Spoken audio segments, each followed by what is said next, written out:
Muhammad says they must be killed, the Jews must be killed.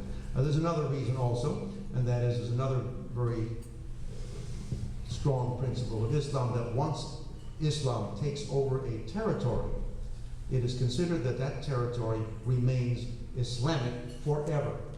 And of course, the land of Palestine after the Romans was eventually taken over by the Muslims, ruled by Turkey for 400 years under Islamic rule, and therefore must always be under Islamic rule.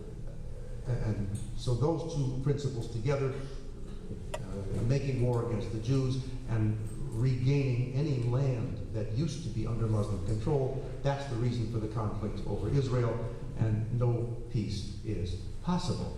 And all of this stuff about the peace negotiations, the peace process, is nothing more than a charade to defend and promote the diplomats and the political leaders elsewhere who want to make their public think that they're doing something useful.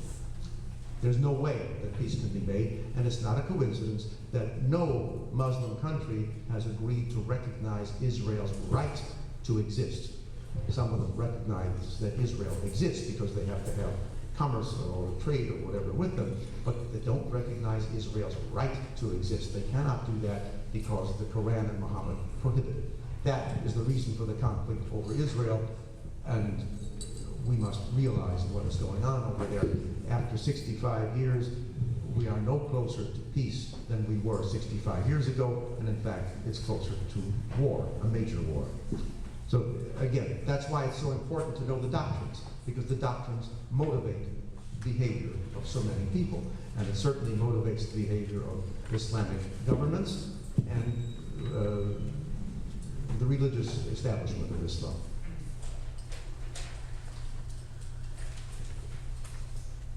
Number 5, Muhammad said, whoever changes his Islamic religion, kill him. That's the basis for the death penalty for apostasy. In Islam, Muhammad said so. And anything Muhammad said becomes sacred. No, another one. Muhammad said, no Muslim should be killed for killing a kafir. Kafir is a derogatory term for non-Muslim. And so here you have the fact that non-Muslims are considered subhumans, not equal to Muslims. Therefore, the penalty for murder should not be equal. In other words, there should be no capital punishment of the Muslim who commits murder of a non-Muslim, because that would be equal, but he's not murdering an equal, he's murdering a subhuman. And we'll see more of that in a moment. What does Muhammad say about women? We won't read all of these, but briefly, number 12, that's nice and short. Women are the majority dwellers in Allah's hell and are lacking in intelligence and religion. This is the attitude that religious Muslims are raised with, because Muhammad is the example for everybody, and Muhammad said so. Next page, Sharia law. That's this book. Now you will hear some Muslims saying, oh, Sharia law is nothing definite. There's 100 different kinds of Sharia law, and anybody can interpret it the way he wants. Well, that's nonsense. In fact, it's a relatively well codified law, with some exceptions.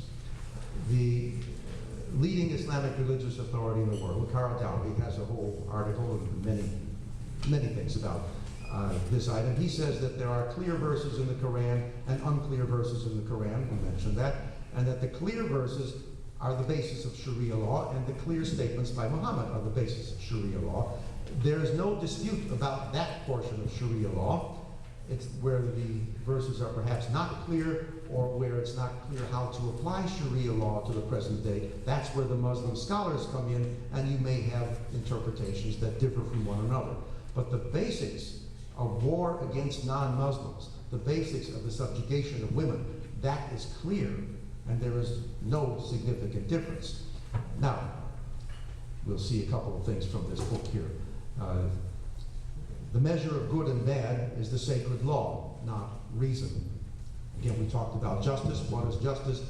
Justice is the system of rewards and punishments based on Sharia law. Number 2, jihad means to make war on non-Muslims. That's on page 599 here. I've never seen a more pithy and succinct definition of jihad. It means to war against non-Muslims. Contrary to what the Council of American Islamic Relations would have you believe that I just read here, where it tells newspaper editors that there is no such thing as jihad, as holy war. Here it says there is. And this book, again, is approved by the highest Islamic religious authorities in the world, in 5 countries. Now, remember that non-Muslims are divided into 2 groups, the Christians and Jews on the one hand, and everybody else. Well, number 3, the Caliph, that's the Muslim emperor, makes war on the Jews and Christians, and they slip the Zoroastrians in here also for protection. Everybody else, the Caliph fights all other peoples until they become Muslims. So the choice of other peoples is either to accept Islam or die, according to Sharia law. Number 5 is interesting. That illustrates the difference in moral value of Muslims and non-Muslims. Here, the indemnity for the death or injury of a woman is 1/2 the indemnity of that for a man. The indemnity paid for a Jew or Christian is 1/3 of the indemnity paid for a Muslim. In other words, if a Muslim kills a non-Muslim, the victim or the victim's family gets only 1/3 of what a Muslim victim's family would get. The indemnity paid for a Zoroastrian is 1/15 that of a Muslim. Here it is, number 6. We talked about obligations of a woman. It's obligatory for a woman to let her husband have sex with her immediately when he asks her and when she can physically endure it. Number 7, a husband possesses full right to enjoy his wife's person in what does not physically harm her. He's entitled to take her with him when he travels. Okay. Number 8, talk about female genital mutilation. There is a difference among Muslims in their attitude towards female genital mutilation. However, it doesn't prohibit it. It says circumcision, is number 8 here, is obligatory. That's the Shafi school. There are 4 major schools in Sunni Islam. Shafi is one of them. That circumcision is obligatory for both men and women. The Hanbalis, that's another school, hold that circumcision of women is not obligatory, but sunnah, which means following the example of Muhammad. In other words, recommended. While the Hanafis consider it merely a courtesy to the husband. So you have serious Muslim scholars discussing what we call female genital mutilation. They don't prohibit it, because it's kind of hard to do that. When Muhammad himself was supposedly said when he was walking by an act that somebody was getting circumcised, he said, "Don't take too much." Don't cut off too much. So it's limited, but it is permitted. Islamic law does not require it, except there's one school says it's obligatory. The others do not say it's obligatory. They say it's either recommended or it's a kind of a favor to the husband, whatever that means. Okay, you can go through the rest yourself. Number 11 is kind of interesting. Sharia law prohibits certain types of knowledge. Sorcery, philosophy, cosmological theories, human attempts to solve ultimate questions about God, life after death, and so on, without the divinely revealed guidance of the Koran. That's prohibited. So you're not allowed to study it and teach it according to Sharia law. Magic is prohibited, astrology is prohibited, and material sciences. Why?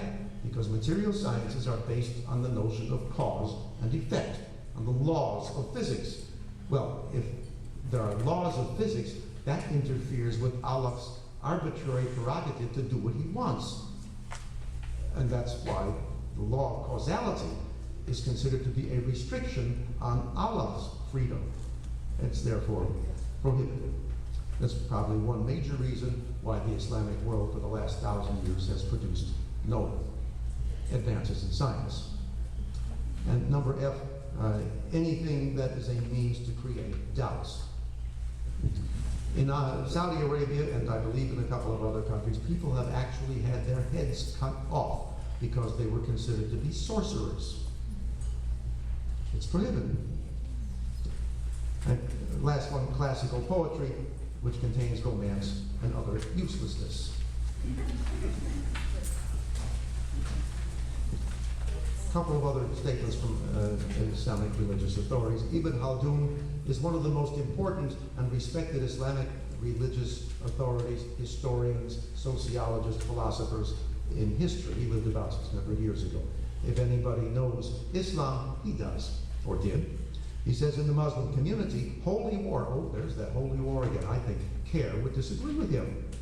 Holy war is a religious duty in the Muslim community because of the universalism of the Muslim mission and the obligation to convert everybody to Islam, either by persuasion or by force. He's paraphrasing the verse from the Koran. You can read the rest for yourself. Ayatollah Khomeini, you know him. He is the most important Islamic religious leader of the 20th century. Why? Because he harnessed the power of a sovereign state, a major sovereign state, I think at that time about 60 million people, in the service of the doctrines of Islam. Does anybody know the name of that country? Iran. We call it Iran for short. The official name is the Islamic Republic of Iran. Now, the Islamic Republic is not the same as a republic. An Islamic Republic means that the whole state is in the service not of the nation state as we consider it, but in the service of the doctrines of Islam. That's part of the worldwide jihad. By the way, the Islamic Republic of Iran is not the only Islamic Republic. Pakistan, the official name, is also the Islamic Republic of Pakistan. The whole country dedicated to the propagation of Islamic doctrines. Afghanistan, our Afghanistan, not the Taliban Afghanistan, our Afghanistan is the Islamic Republic of Afghanistan. We put them in power. There's not a whole lot of difference between them and the Taliban. There's some difference. The major difference is that they simply want a different degree of applying Sharia law. But Islamic, all the way. There's the Islamic Republic of Sudan and the Islamic Republic, I believe, of Mauritania, and maybe a couple of others. Saudi Arabia doesn't call itself an Islamic Republic, but it's not a republic. It's a monarchy, and their law is the Quran. Okay, Khomeini, interesting character. He spent his whole life studying the doctrines of Islam, so if anybody knows about them, he should. He was the leader of 100 million Shiite Muslims, and his portrait hangs in the homes of many Shiite Muslims to this day, including the ones in Detroit. He said, those who know nothing of Islam pretend that Islam counsels against war. Those who say this are witless. Islam says, kill all the unbelievers, just as they would kill you all. Does this mean that Muslims should sit back until they are devoured? Islam says, kill them, put them to the sword, and scatter their armies. You can read the rest for yourself. But you get the idea. One after another, we see the Muslim religious authorities telling us about the jihad in Islam and the compulsion to make war on non-Muslims. Next page, quickly. This was said right after 9/11, when there was a big discussion of what is terrorism and how can we condemn it. To this day, the United Nations has not been able to pass a law against terrorism because they cannot define it. They cannot define it because the Muslim bloc in the United Nations has a different notion of terrorism than we do. This one says, and he's the sheikh of a mosque in Mecca, or was at that time, appointed by the Saudi government, I believe. He says the meaning of the term terror used by the media is jihad for the sake of Allah. Jihad is the peak of Islam. We won't go through all of this, but he talks about the defensive jihad in lands which they consider to be Muslim, like Chechnya, and he mentions the Philippines. You know, the Philippines is considered to be a Muslim territory. Well, southern Philippines are. There's been a war going on there for years. There's a war going on in southern Thailand, and more than 8,000 people have been killed in the last 8 or 9 years, where the Muslims are slaughtering the Buddhists. But he talks about here the jihad aimed at spreading the religion. That's the last stage of jihad, where you spread the religion. You make war in order to establish God's rule on earth, in other words, Sharia law. But what's interesting, this next paragraph, he says the mujahid, that's the jihadist, who goes out to attain a martyr's death or victory and returns with booty, is a terrorist as far as the enemies of Allah are concerned. Booty, you know what booty is? That's what pirates used to get when they raid somebody else's ship and they steal their property. That's booty. There's a whole chapter in the Quran called booty. And this is how Muhammad got so many of his people to go on the warpath. They got 80% of whatever they could steal from the people they were making war against. They kill the men, steal the women and children, and steal all of their property. 20% goes to Muhammad and the Muslim community, and 80% goes to the Muslims who made war on them. That's booty. And that's considered perfectly normal here, because the Quran says so.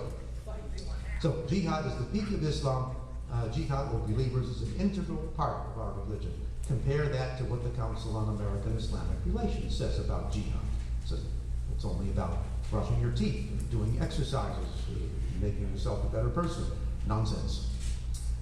Next one, Abu Maududi. You don't have to remember the name, but he is one of the two most important and influential Islamic writers of the 20th century, from India and Pakistan.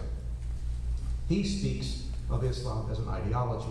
Said Islam wishes to destroy all states and governments anywhere on the face of the earth which are opposed to the ideology and program of Islam, regardless of the country or the nation which rules it.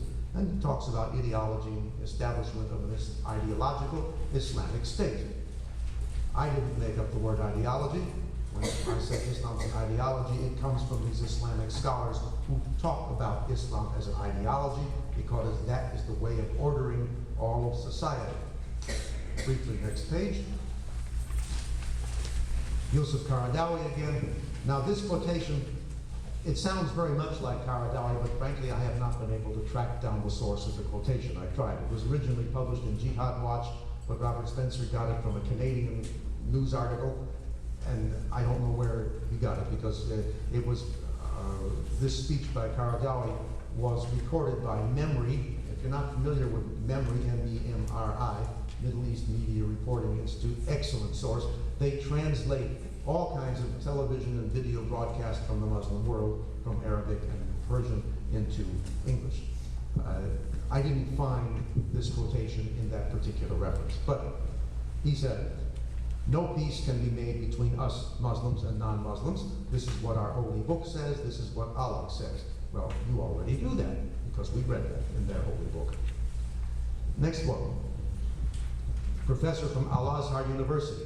Al-Azhar University is the preeminent Sunni university, Muslim university in the world, about 1,000 years old. It's sort of like the Vatican in Sunni Islam, in a way, in terms of respect. And here's a professor who says, holy war, that's Islamic jihad, there's holy war again. They would disagree with the Council on American Islamic Relations. Holy war is basically an offensive war. Keep that in mind. It's in the last paragraph there, the goal is the exaltation of the word of Allah and the construction of Islamic society. That means according to Sharia law. One part in here I just want to call your attention to, where he says, after offensive war, this is the duty of Muslims in every age when the needed military power becomes available to them. This is important. It's a qualifier. And it means that they're not going to go out and make hot war just because they feel like it. They do it when they feel they can win it. And so when the needed military power becomes available, they will make hot war. The Muslim Brotherhood learned their lesson. They tried hot war against Nasser's government in Egypt, and they were brutally crushed. And their leader, their ideological leader, Sayyid Qutb, was executed by Nasser. We'll read something by him in a minute. But the Muslim Brotherhood then changed its tune. They didn't become democratic. They didn't become secular, as some of our leaders would have us believe. They simply began to work through the institutions to achieve power, and they have now achieved it in Egypt through our help. But they are not moderate. They retain the same program that they had before, but they do it because they don't have the military power available to them. So here, this professor is talking about going on hot war jihad when you have the military power to do it. And this last one, Sayyid Qutb, he is the second of the two most important Islamic writers of the 20th century, with perhaps hundreds of millions of followers. He's the ideologue of the Muslim Brotherhood, and to this day his books are read. And he says it's the duty of Islam to annihilate all such systems, that's non-Muslim systems, as they are obstacles in the way of universal freedom. Remember, we talked about freedom? He means the freedom to practice Sharia law. So, last page quickly on the Muslim Brotherhood, then we'll take questions. The Muslim Brotherhood's credo. Now, the Muslim Brotherhood is the most important and influential political organization in the Muslim world. They're in many dozens of countries. They've taken over pretty much in Tunisia with our help. in Egypt through our help. They're probably going to take over in Libya through our help. And they're waiting in the wings in Syria. As soon as we overthrow Assad, the Muslim Brotherhood will come to power in Egypt. They're waiting in the wings in Jordan also. The goal here, Allah is our goal, Muhammad is our leader, the Koran is our constitution, Jihad is our way, and dying for Allah is our highest hope. Notice the Koran is our constitution.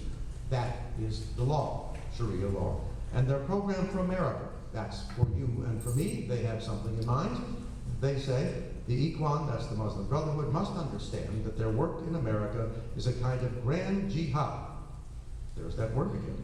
In eliminating and destroying Western civilization from within and sabotaging its miserable house by their hands and the hands of the unbelievers so that it is eliminated, that's Western civilization is eliminated, and God's religion is made victorious over all other religions. Notice the hands of the unbelievers. That is the program and the agenda of the Muslim Brotherhood. That's how they are getting into all of our political institutions, from dog catcher up through president. The unbelievers, that's non-Muslims, are inviting them in to the FBI, to the CIA, to the Homeland Security, all throughout the administration. They're being invited in by the non-believers, by us.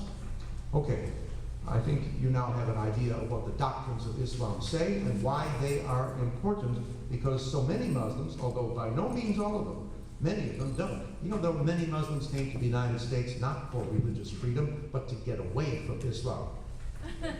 Really. Because here in a non-Muslim country, they can get away from Islam. And so they did. So we cannot lump all Muslims together. Not only that, I got, if anyone is interested, a survey of Muslim public opinion in the United States where it's very clear that the Muslim community is divided. However, large portions of it do follow Sharia law, and they want to follow Sharia law, and they would like the rest of the country to follow Sharia law. The religious establishment certainly believes that Sharia law is God's law and it's for everybody. But there are lots of Muslims who don't accept it. And, okay, I think you get an idea about doctrine, why doctrine is so important. So I'm willing to stay here as long as anyone would like to and answer questions. Please, is there a second microphone? If not, oh, there is. Can we have anybody that If you could kindly come up here and ask the question. I'm a little hard of hearing, so if you could ask the question so that everybody can hear, that would be a big help.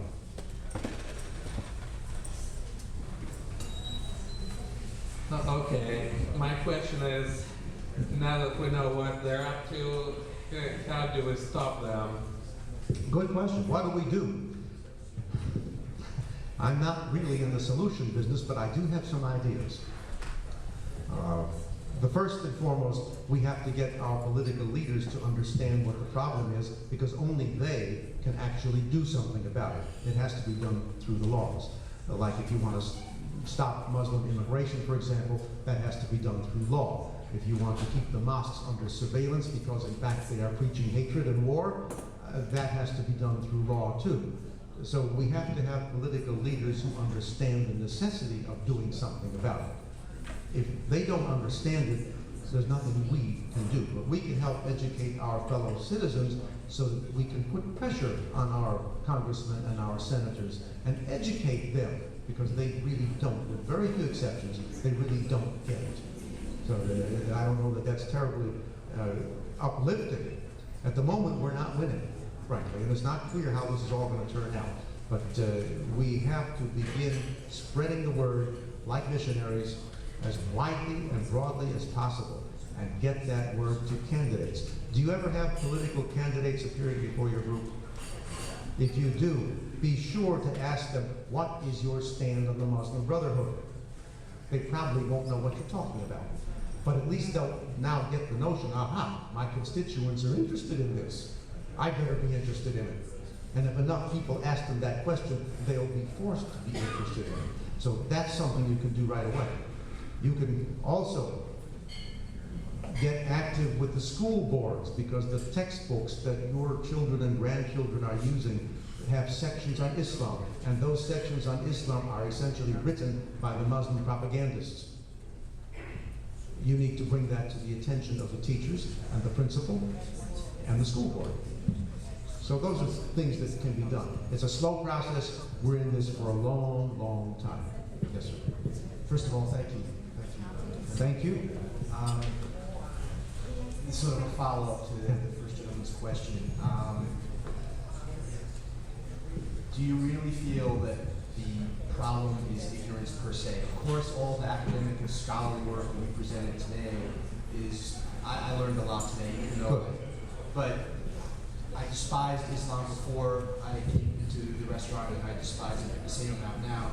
But now you despise it, and you have proof why. Well, yes, but I guess my question is, don't you think that politicians who claim they don't know about the Muslim Brotherhood and who would reject any calls to prevent more mosques being built, etc., as racist and whatnot, do you really think that it's out of ignorance, or do you think that they've learned, as you say, intimidation works, they've learned in a way, not the material you presented, they've learned from the Muslims what they need to know about Muslims, and they adapted their behavior accordingly. In other words, they're cowards, and you could provide them with a stack of books about Islam 10 feet They high. won't read the books. Correct. So I guess I'm taking some, I know again, I agree and I'm very happy that I came today, but I guess I'm taking some slight exception to the idea that the real problem is ignorance. To get people who oppose Islam, you wouldn't necessarily have to tell them all about the hadiths, etc., the Quran. They just need to have a coalescence. They need to feel politically powerful themselves to overcome intimidation. My question is too long. There's a large amount of ignorance there. For example, take McCain. No. Yeah, take my wife. Yeah, take McCain. You remember exactly a year ago, Michelle Bachmann and 4 other congressmen came out with a demand to investigate the Muslim Brotherhood and the influence in the American government. McCain dumped on that poor woman disgracefully, defending Huma Abedin, the Muslim Brotherhood assistant Hillary Clinton. McCain, I think, really wants the best for America, but he doesn't understand it at all. He doesn't understand Islam. He still thinks of Islam just as another religion. He doesn't know that it's an ideology, totalitarian and imperialist, that you know now. He doesn't know that. And he doesn't have time to read up on it. He doesn't have time to attend Peter's lecture or my lecture. There's no way that he's going to get it. So we have to get people into office who do understand it, and that has to be done during the candidacy period, during the primaries and so on. So that's why I suggest doing that. But yes, ignorance is a big part of it. But they've all grown up with the notion that Islam is just another religion, because that's what they're told everywhere. One of the 3 great Abrahamic religions. And since Judaism and Christianity are great, Islam must also be great. They believe that, but they have no knowledge. And it's up to us, to you, to help give them that knowledge now that you understand it. I don't have any other things to offer at the moment, unfortunately. There's no magic solution. Yes? Could you say a few words about the blasphemy laws in Pakistan and how this is being used to persecute and kill, quote, non-believers arbitrarily?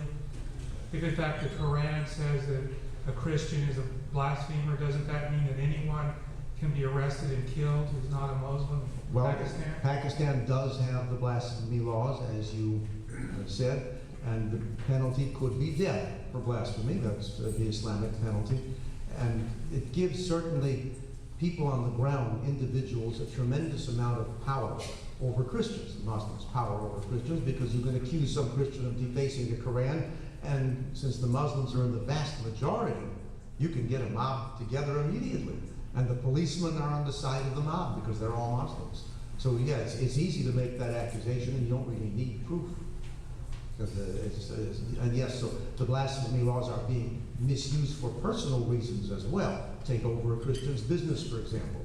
Yes, and there's no stop to it. As long as the blasphemy laws are on the books, this will continue to happen. But again, as you know, the blasphemy laws are there because of the doctrines that you have learned about tonight.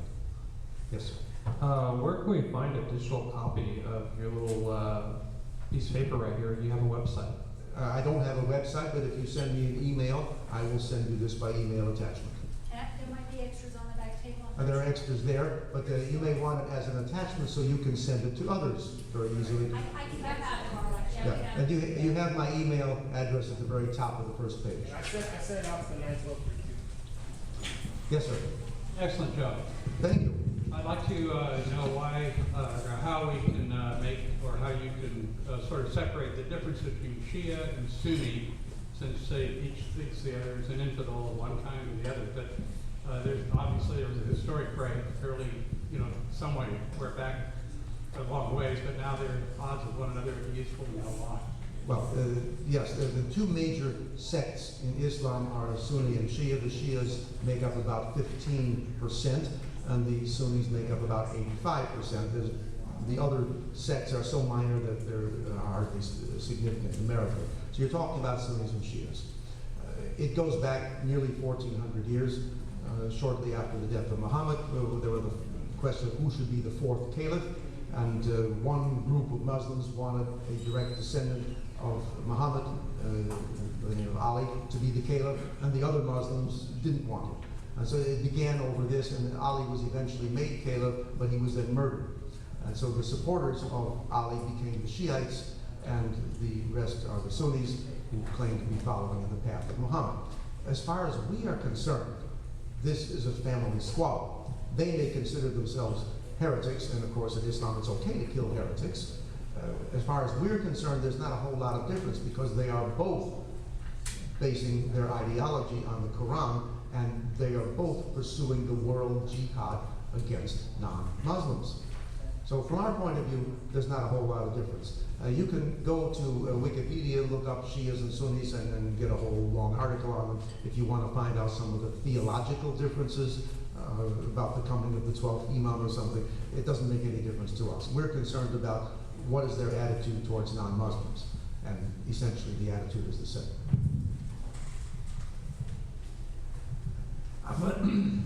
I must say that your comments about Islam being both a religion and a totalitarian fascist ideology is something I was totally unaware. Just a quick question, how many people realize this was an actual ideology? Yeah. Okay. A lot of people do. Okay. So I think that's good. Always think of it that way. And when you talk about Islam with other people, talk about it as an ideology, like communism and like Nazism. Then they'll begin to get it. Okay, so my thing, based on what you have educated us, it certainly was an eye-opening for me, to say the least, is that, in America we may have differences, be it, black, white, gay, straight, or whatever, but we have a tolerance and respect for our differences as part of what we are being American, and this ideology is absolutely hostile to the very values that this country was founded on. Correct. They are an enemy of our republic. So my question is this, I think that they need to make a choice. They're loyal to the values this country was founded on, or they get out, or we get rid of them. What's your thoughts? Oh, by the way, I'm Nicky Stoward, and I run the San Jose chapter of the Pink Pistol, so I'm an LGBT gun rights advocate. So I'm not what we call a right-wing extremist. But I see what they've done in Iran, where they're executing people such as myself. So, they've already declared war. They have declared war. They've declared war against us. As you know, the penalty for homosexuality is death in Islam, as it is for apostasy and blasphemy. What you advocate is fine with me, but it's wishful thinking. You can't do that in practice yet, and perhaps never. But we need to take it step by step, and the first step is at least to begin to have our leaders recognize that we are dealing with an alien and enemy ideology, and begin to take steps as we did against the communists 60 years ago. That's the first step. They're worse than the communists. Yeah, I agree with you. But we need to get our leaders to appreciate that. We cannot immediately stand up and call for deporting them all. That's not realistic. Oh, I wasn't going to deport him. Okay. But we have to be realistic in this. We're involved in a war whether we like it or not. Because they made war against us. We didn't make war against them, but we're in it whether we like it or not, and we need to be realistic about it. Yes. Thank you for an outstanding job. Thank you. I am embarrassed to say how ignorant I've been about this subject. Now you know more about Islam than the vast majority of people in the United States. And I'm sure, Congratulations. that everybody will can remember the second that the first plane hit the World Trade Center. Yes. I happened to be an obstetrician and I was doing a cesarean section that morning when the first plane hit. We thought it was a Piper Cub that hit the World Trade Center. Oh my. Then we got word a few minutes later that no, it was an airliner. Yeah. And then I was doing my post-op orders and we heard more information and more information and more information. A few hours later, our nurse manager came in from going down the street. This is on Cape Cod, Hyannis, Massachusetts. There's a 7-Eleven about 6 blocks from the hospital. She went over to 7-Eleven to get lunch. When she walked in, unbeknownst to the people in the room, they didn't expect somebody. She came in and they were reveling in the back, cheering. Now, what would you suggest I do if I saw that happen today? I'm kind of at a loss for words. What should you do if you saw that happening? What should I have done then? Tell other people about it. What should I call the FBI then? What can I say? Yes, there are many Muslims who were celebrating. You may remember the television reportage of that time. For the first few hours on September 11th, they were showing how the Muslims were dancing in the streets in many areas of the world. They cut that reportage after a few hours, and you haven't seen it since. But yes, it did happen. Many Muslims cheered because finally the United States is getting it also.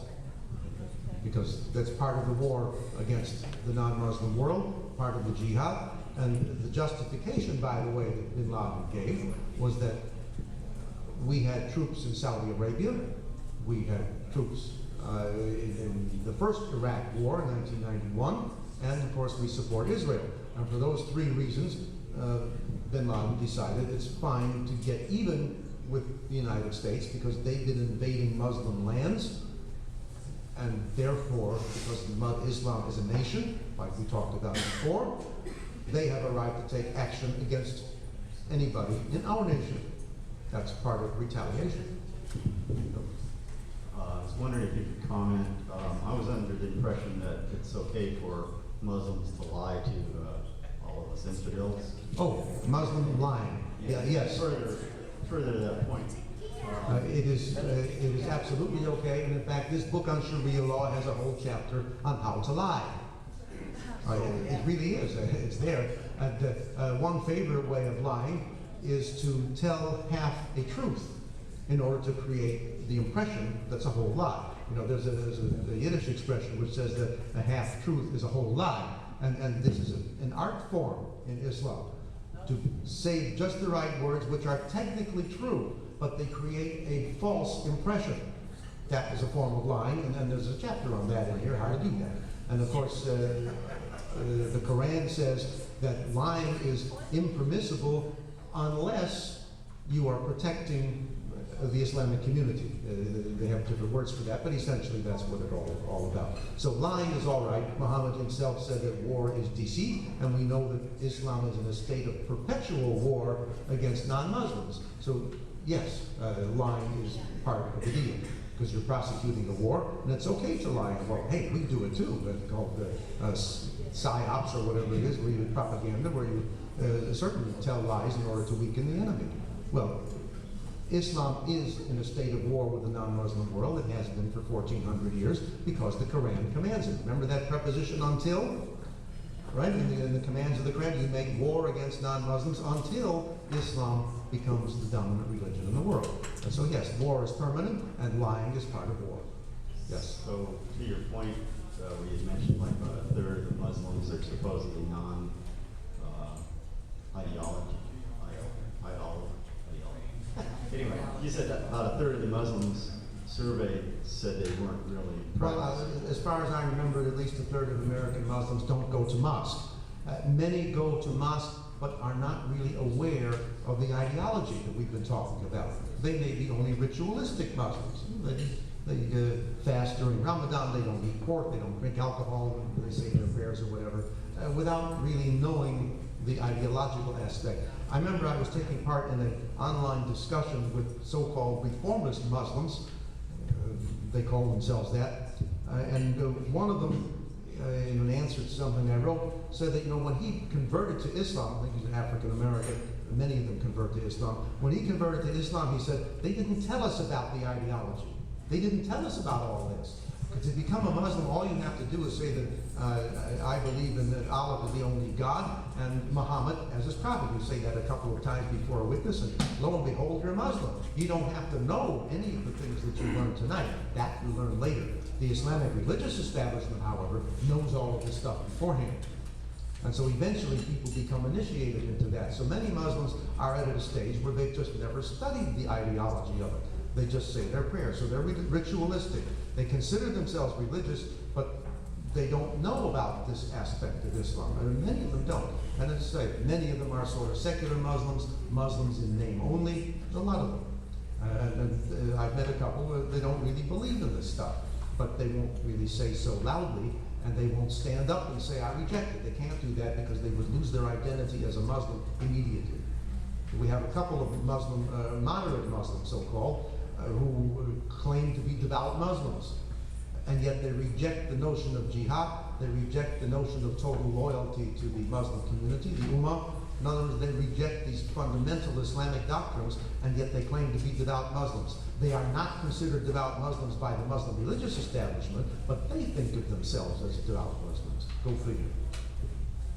Yes, sir. Couple of questions. First, on 9/11, I read some material that indicated that in the Islamic mind, the United States is considered a Christian nation, and our president is considered a leader of the world's Christians. Yes. And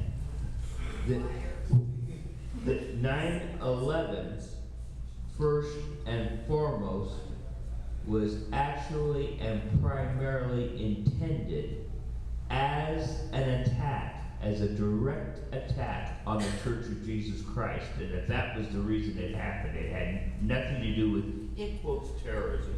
It had nothing to do with American business. It had nothing to do with the United States of America per se. It had everything to do with Christianity, and it was intended as a direct attack on the Church of Jesus Christ. Well, that's not what bin Laden said.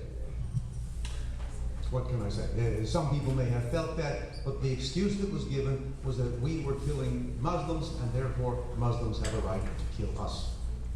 That was what they said. The other aspect of my question, I'm a preterist theologically, so I'm not looking for any kind of Antichrist figure popping up or anything like that.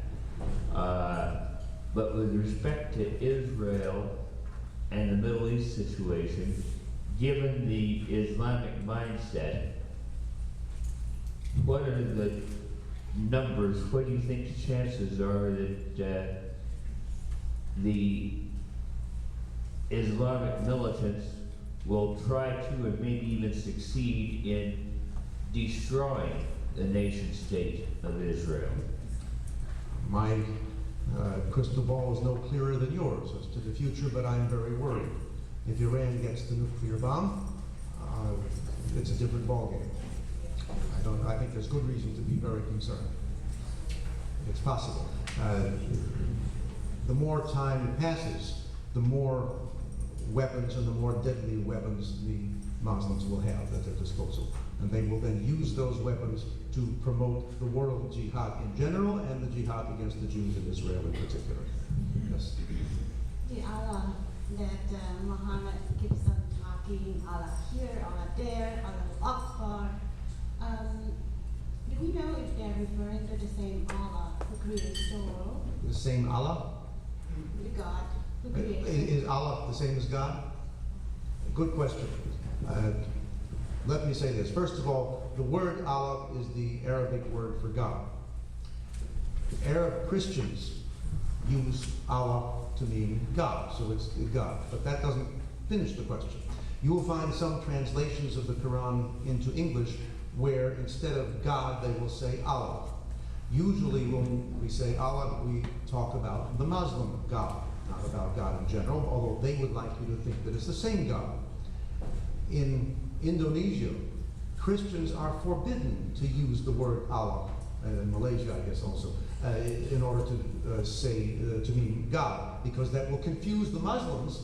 If the Christians use the word Allah, Muslims will think, aha, your way of respecting Allah is also a way of respecting Allah, and we can do it too, and that's, of course, blasphemy for Muslims. I think, personally, it's not a productive question to ask, is it the same God? It's much better to ask how the different religions conceive of God. And then that's much more objective, because you can go through the Quran and Muhammad and see how Muslims conceive of God. You can go through the Gospels and go through the Torah and see how Jews and Christians conceive of God. That's pretty objective. And you can see that the three ways are very different from one another. And so instead of saying, is it or is it not the same God, ask, how do the three religions conceive of God? And what kind of behavior is expected of the adherents of each religion? Muslims are expected by their God to behave in a way very different from Christians are expected to behave, how Jews are expected to behave. I think that's a much more productive way of doing it. If anyone is interested in, by the way, in an excellent comparison of Islam and Christianity, read Robert Spencer's latest book, Not Peace, but a Sword. Excellent book. Does that answer your question? Thank you. You're Yes, welcome. I grew up in Indonesia, so I know when the madrasas, the kids going to the Hold the madrasas. microphone a little closer. What you said was right.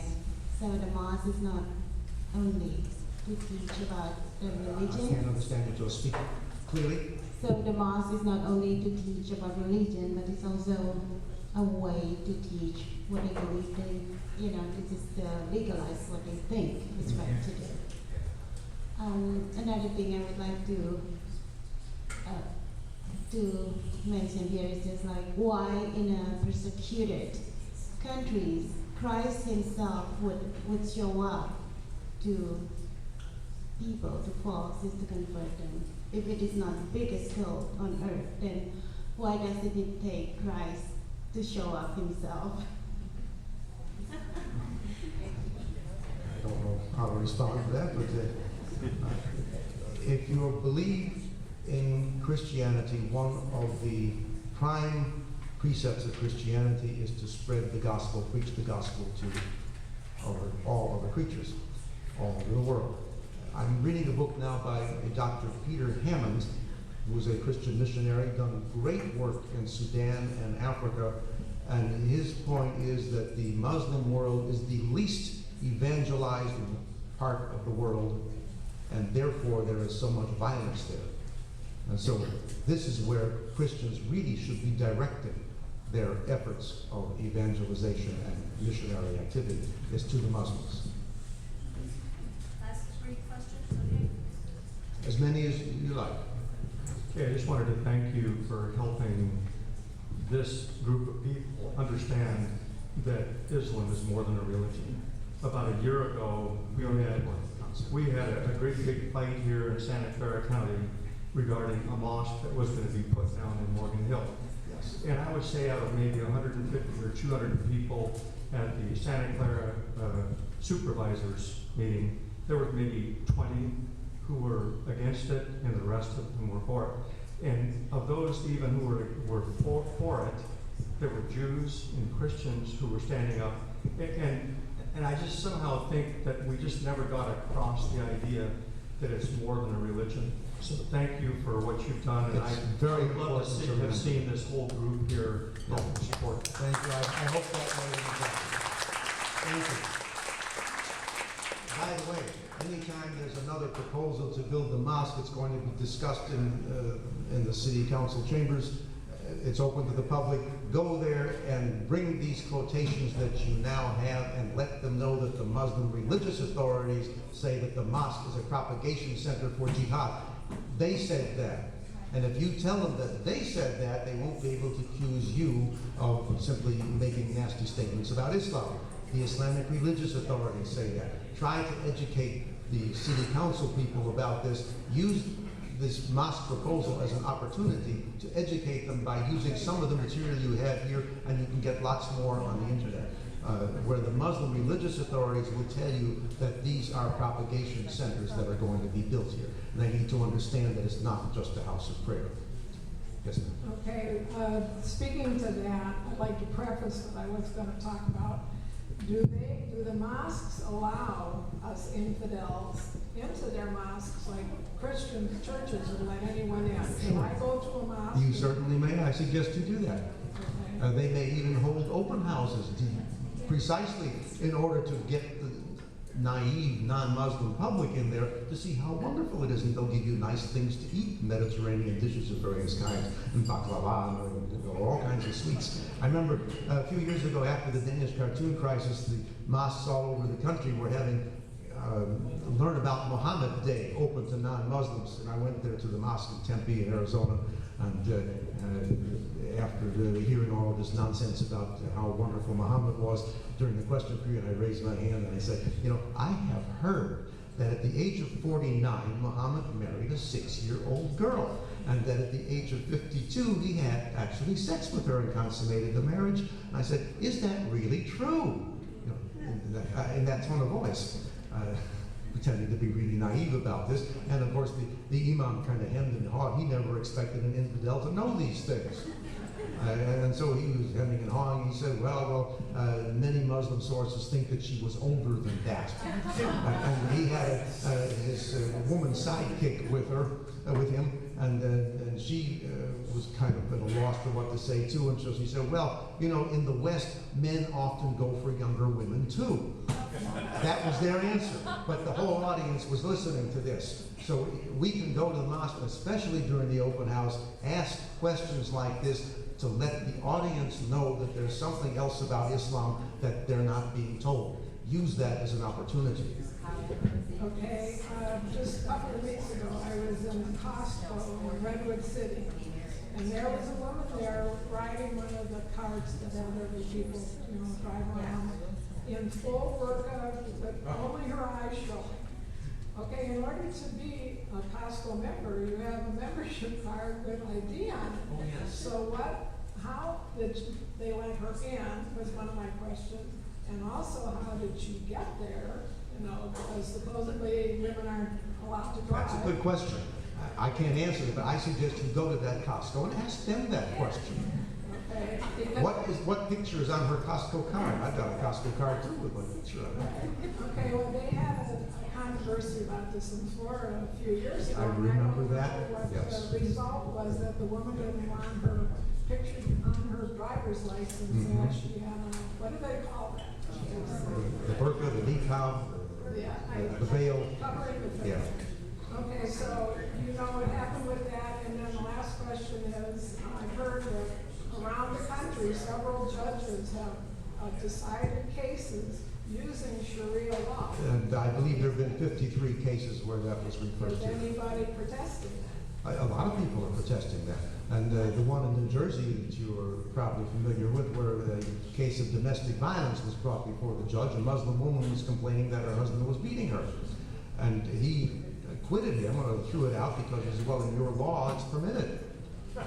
So he was using Sharia law to decide his case. His decision was overturned on appeal, fortunately, but the fact that he used it at all is significant. There is a movement in the United States called American Law for American Courts. I believe 5 states, including Arizona and Tennessee, Louisiana, Peter maybe you know the rest of them, have passed laws like that, which prohibit the use of foreign law in American courts, and foreign law includes Sharia law. Oklahoma tried that a few years ago, but they named Sharia law specifically, and that was overturned, because you can't discriminate against a particular religion. So people have gotten more sophisticated now, and it's now done in general terms, American law for American courts. Do you know the answer to the Florida thing about the driver's license? I don't know the answer to that. You might find it on the internet.